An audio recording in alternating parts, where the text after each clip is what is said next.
రక్తదానం చేయటం సామాజిక బాధ్యతగా నేటి యువతరం స్వీకరించాలని రాష్ట్ర వైద్య ఆరోగ్య శాఖ మంత్రి సత్యకుమార్ యాదవ్ పిలుపునిచ్చారు. రక్తదానం ద్వారా ప్రాణదానం చేసే శక్తి మన చేతుల్లోనే ఉందని చెప్పారు. ఒక యూనిట్ రక్తం ద్వారా ముగ్గురిని కాపాడుకోవచ్చని చెప్పారు.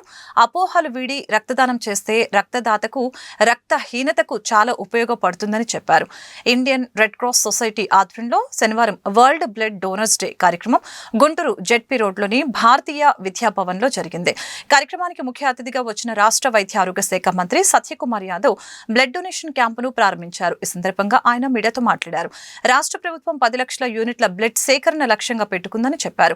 రెడ్ క్రాస్ సొసైటీ ద్వారానే 20% బ్లడ్ సేకరణ జరుగుతుందని అన్నారు. స్వచ్ఛంద రక్తదాన శిబిరాలు నిర్వహించడంలో రెడ్ క్రాస్ సొసైటీ చేస్తున్న సేవలను ఆయన కొనియాడారు. వరల్డ్ బ్లడ్ డోనర్స్ డే సందర్భంగా ప్రపంచ రక్తదాతల దినోత్సవం సందర్భంగా శుభాకాంక్షలు.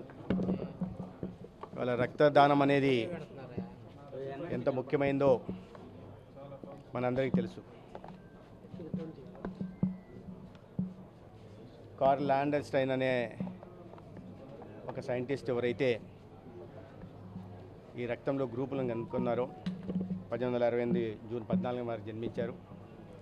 వారి జన్మదినం సందర్భంగా జూన్ 14వ తేదీని ప్రపంచ రక్తదాతల దినోత్సవంగా వరల్డ్ హెల్త్ ఆర్గనైజేషన్ జరుపుకుంటా ఉంది.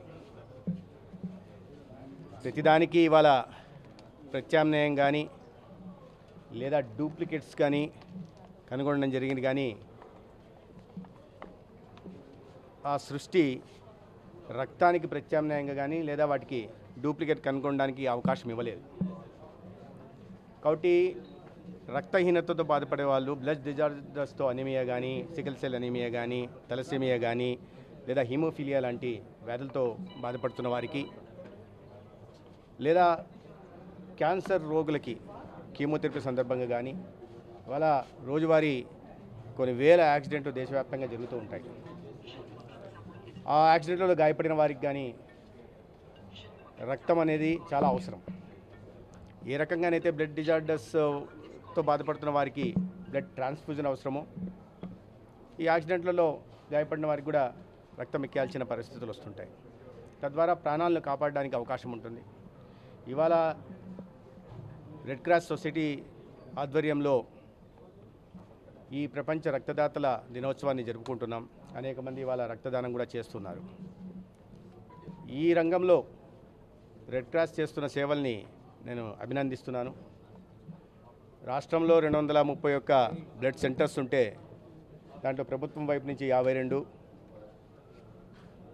ఎన్జిఓల ద్వారా ఒక 79, ప్రైవేటు రంగంలో ఒక 80 ఉంటే రెడ్ క్రాస్ ఒక 20 బ్లడ్ సెంటర్లను నడుపుతూ ఉంది. దాదాపు 7 బ్లడ్ సెంటర్లో బ్లడ్ ట్రాన్స్ఫ్యూషన్ కూడా చేస్తూ ఉంది.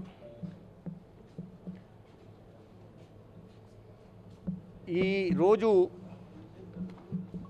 మన రాష్ట్రంలో సంవత్సరానికి 5,30,000 దాకా 5,33,000 యూనిట్స్ అవసరమైతే దాంట్లో సంవత్సరానికి 1,10,000 రెడ్ క్రాస్ సంస్థనే సేకరిస్తూ ఉంది. వాలంటీర్స్ ద్వారా, ముందుకు వస్తున్న రక్తదాతల ద్వారా. అంటే దాదాపు 20% రక్త సేకరణ రెడ్ క్రాస్ ద్వారా జరుగుతుందంటే రెడ్ క్రాస్ ఈ రంగంలో చేస్తున్న సేవలను మనం ప్రత్యేకంగా గుర్తించాల్సిన అవసరం ఉంది. ప్రభుత్వపరంగా చర్యలు చేపడుతున్నప్పటికీ అనేక ఎన్జిఓలు, ఇటువంటి సంస్థలు కూడా ఈ విషయంలో ముందుకు రావాల్సిన అవసరం ఉంది. ఒక యూనిట్ రక్తం 3 ప్రాణాలని కాపాడుతుంది. వాస్తవానికి మన దేశంలో 1,46,00,000 యూనిట్లు అవసరమైతే వార్షిక సంవత్సరానికి ఇంకా 10 లక్షల యూనిట్లు మనం తక్కువ పడి ఉన్నాం. మన రాష్ట్రంలో కావాల్సిన 5,33,000 ఉంటే 7 లక్షల యూనిట్ దాకా సేకరిస్తున్నాం. దాన్ని కాస్త 10 లక్షల దాకా తీసుకెళ్లాలనే ప్రయత్నం మనం చేస్తున్నాం. మన రాష్ట్రంలో కాస్త అవగాహన ఎక్కువ ఉంది. ఎన్జిఓలు కూడా కాస్త వాటి భాగస్వామ్యం వహిస్తున్నాయి. ప్రజల్లో కూడా అవగాహన, వాలంటీర్లు కూడా ముందుకు వస్తున్నాయి. కాబట్టి సేకరణ మన రాష్ట్రంలో కాస్త ఎక్కువ జరుగుతూ ఉంది. కానీ దేశంలో మనకు కావాల్సిన వాటికన్నా 10 లక్షల యూనిట్లు తక్కువగా లభిస్తూ ఉంది. దీని ద్వారా నేను చెప్పినట్టుగా 3 ప్రాణాలను కాపాడడానికి అవకాశం ఉంటుంది. అదే సమయంలో రక్తదానం చేయడం వల్ల దాతకు కూడా ఉపయోగకరంగా ఉంటుంది. రక్తదానం చేయడం వల్ల కొత్తగా రక్త కణాలు పెంపొందుతాయి, లేదా ఐరన్ లెవెల్స్ మెయింటైన్ జరుగుతాయి, లేదా గుండె జబ్బుల బారిన పడే రిస్క్ తగ్గుతుంది.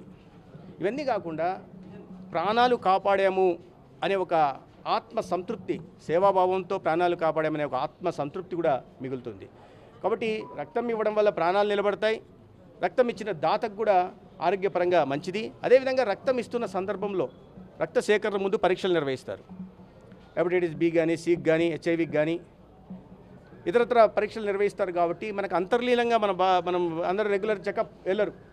కాబట్టి రక్తదానం చేయడానికి వెళ్ళినప్పుడు పరీక్షలు నిర్వహించడానికి మీరు రక్తం ఇస్తే దాంట్లో పరీక్షలు నిర్వహిస్తారు. కాబట్టి అంతర్లీనంగా ఏమైనా వ్యాధులు ఉన్నాయా అనే విషయం కూడా బయటపడుతుంది. కాబట్టి ఏ రకంగా చూసినా కూడా రక్తగ్రహీతకి, రక్తదాతకి దీనివల్ల లాభం జరుగుతుంది. కాబట్టి అనేక మంది ముందుకు రావాల్సింది. మన రాష్ట్రంలో సగటున అనీమియా కేసులు గిరిజన ప్రాంతాల్లో చాలా ఎక్కువ ఉన్నాయి.